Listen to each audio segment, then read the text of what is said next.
Hello, today I thought I would go over every book I read this year because I was doing a lot of commuting and therefore I was doing a lot of reading. But don't worry, I'll go through all these quick. Starting off the year with The Secret History by Donna Tartt. Pretty much just a bunch of college students, bit of a spoiler, but just drinking, fucking, and then murdering one another. The Painted Veil by William Maum. I mean, it's set in colonial Hong Kong, so that was kind of interesting. But other than that, it was a little dull. Though it was a bit of an affair in China. It was cool. But that's pretty much it. Then we have Jade City by Fonda Lee. Kind of like an urban fantasy set in an Asian-inspired sort of city and family dynamics. But really, it's just like a mafia gang war sort of book. It was good. It was interesting. Next, we have Carmilla. So this was really fun, actually. It's very gothic, eerie, lesbian vampire story. How could you not love it? Animal Farm, a whimsical sort of revolution story with the accompanying propaganda. I think what I really enjoyed was the final line. I think it was very poignant. I have it here. The creatures outside looked from pig to man, and then from man to pig, and from pig to man again. But already it was impossible to say which was which. Otherwise, a nice little short one. Alright, let me move this aside because I'm running out of space. Next we have Frankenstein, the 1818 edition by Mary Shelley. An interesting read, but ultimately very sad. I did enjoy the bit about where the monster watches a family and he learns from the family and he studies them and learns to speak, but then once he goes to interact with the family, they're scared off, and it was again very sad, like the whole book. It was kind of interesting. It was remind me of parasocial relationships, people watch streamers, but then if you go to the streamer's house and say hi, it's a bit fucking weird. But other than that, I don't know, it was a bit slow. I wasn't very prepared, but interesting. I mean, it's pretty classic, eh? Death on the Nile by Agatha Christie. My first Agatha Christie read. It was set in Egypt. Got to plan a trip to Egypt now. Very fun. Jade War, the sequel to the Jade City story. You might think it's a little slow, but it's very character driven. It's good, actually. There's a lot of character driven points that I really enjoyed. I don't know why I keep looking there, but I will say there was a bit where Hilo, one of the protagonists, does something absolutely despicable, and it really it reminds you that this is a criminal, this is a mafia kingpin, and he is unforgivable, straight up.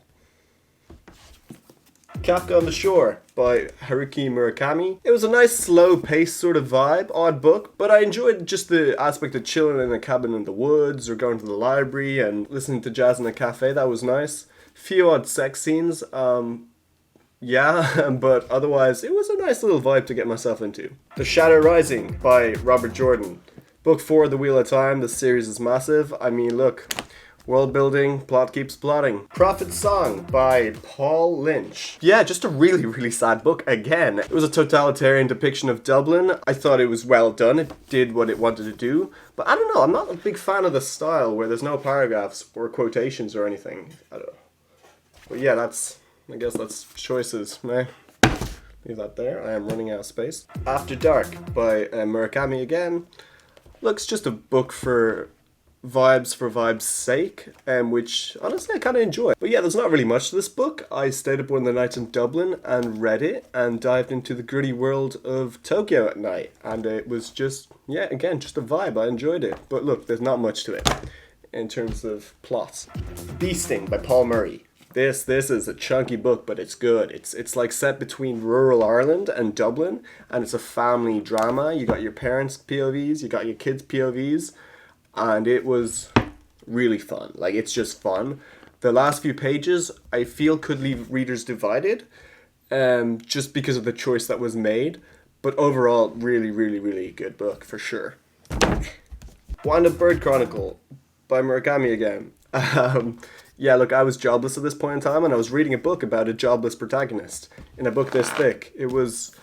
It's interesting, slow but fun if you like just chilling for a bit, which is nice. But yeah, on to the next. A couple of Franz Kafka short stories. I read The Metamorphoses. I got them here. In the Penal Colony, The Judgment, A Hunger Artist. I didn't read this whole thing because I don't know.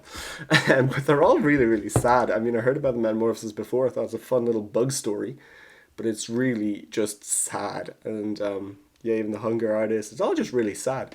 So it was good. It was fun, but really sad. Fires of Heaven by Robert Jordan. The Next Wheel of Time, book 5. Chunky book.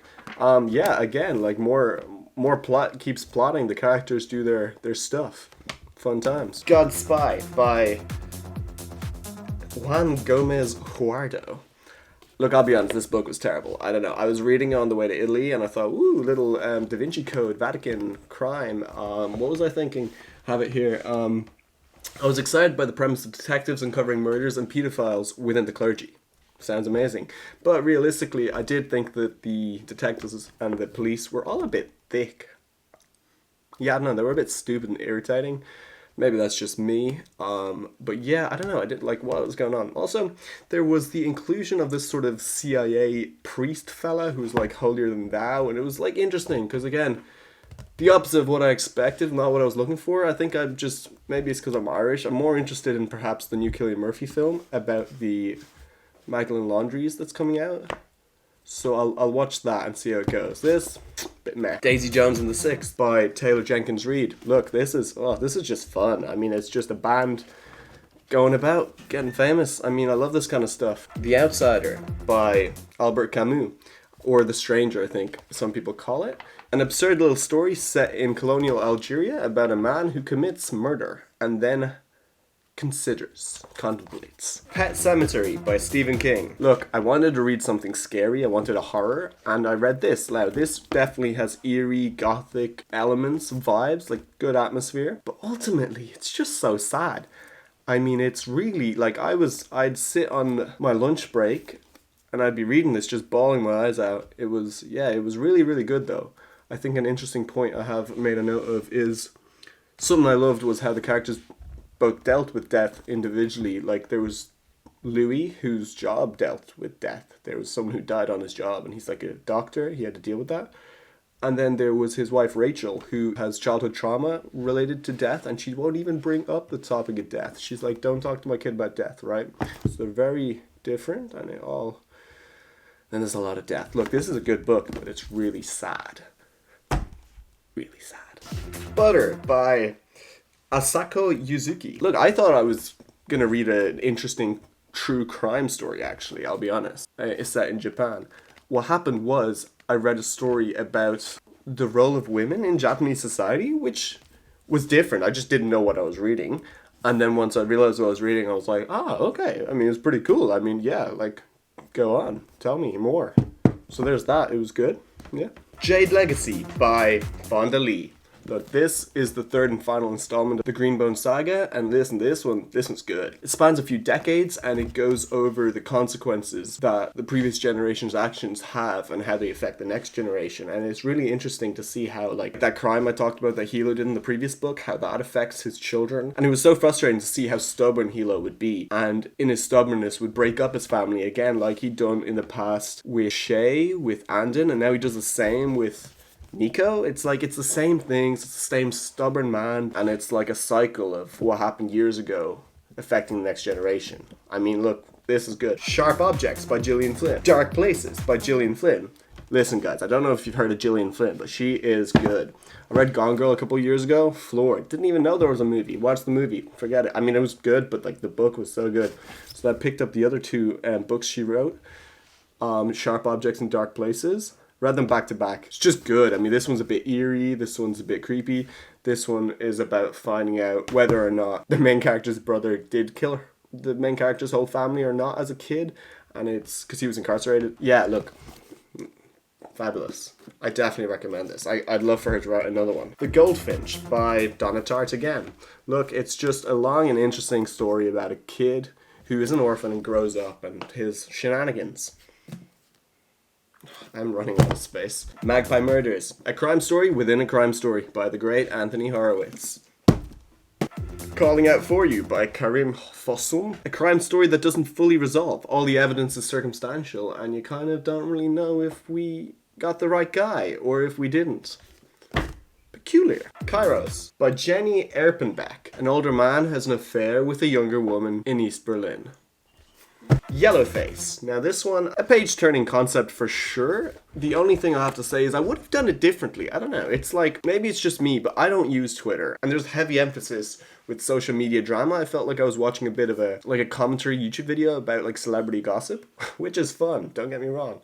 But I felt like more could have been done. But look, I don't know. Here, let me tell you a suggestion of an ending that I came up with that I thought could be a bit more interesting. Spoilers, obviously. So during the physical confrontation that June has with Candace, instead of June being hospitalized, why doesn't Candace actually just kill her? Like, by mistake, of course.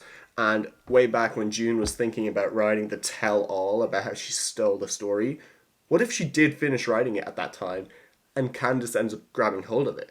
But now she can't, like, come out with it because she was at the murder scene. So she escapes, but this time she actually did kill June, unlike June, who never actually killed the main Asian writer. So what if Candace then, as a hypocrite, ends up writing June's story as Candace, and the cycle repeats, but now she never can reveal the plagiarism because she killed June. I don't know, I just thought that could have been a really fun concept to go with. I don't know how I felt about the whole June nearly died, but anyway. Wuthering Heights. Look, it's a classic, vibey, but I don't know, like, it's a bit melodramatic. Everyone's just falling in love.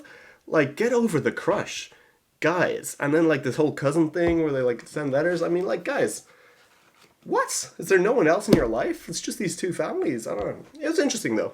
Cards on the Table by Agatha Christie. Looks like I'm gonna have to learn bridge now. Another Murakami. It's called Hard-Boiled Wonderland and the End of the World. Mouthful, right? Yeah, kind of like a sci-fi story intertwined with some fairy tale-esque story. Yeah, interesting. Right. Now, the last book I read was Chronicle of a Death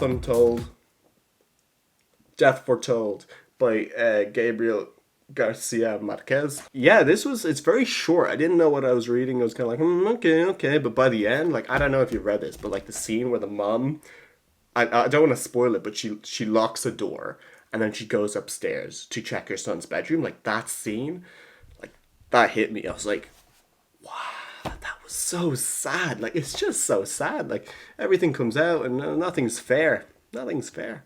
And yeah.